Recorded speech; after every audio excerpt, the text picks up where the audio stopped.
తూర్పుగోదావరి జిల్లా కొవ్వూరు సమీపంలో private bus దగ్ధమవడంపై driver Saidulu కీలక విషయాలు వెల్లడించారు.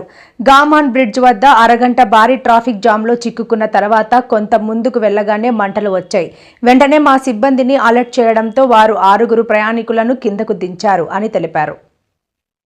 ఖమ్మం నుండి ట్రిపుల్-ఆర్ ట్రావెల్స్ అండి మాది. ఖమ్మం నుండి బయలుదేరినాం 9 గంటలకి. రాజమండ్రి దగ్గర కొవ్వూరు టోల్గేట్ దగ్గర ఫ్లైఓవర్ దగ్గర బాగా ట్రాఫిక్ జామ్ జరిగింది.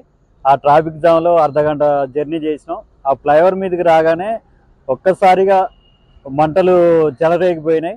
నేను అలర్ట్ అయ్యి మా స్టాఫ్ని మేలుకొంచిన. వాళ్ళు లేచి 6 ప్యాసింజర్లు ఉన్నారు, వాళ్ళని దించారు.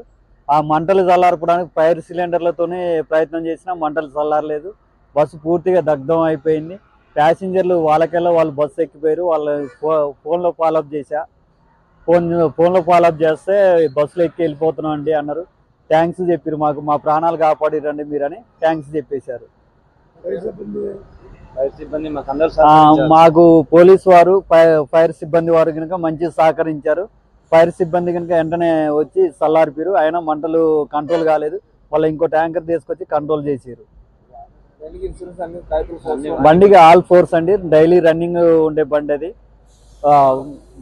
డబల్ 3 డ్రైవర్లు క్లీనర్ ఉన్నాడండి. నా పేరు మరిపల్లి భిక్ష, అందరూ సైదులని పిలుస్తారండి. వెహికల్ నెంబర్ వచ్చేసి AP39TA 1889 అండి. AP39TA 1989.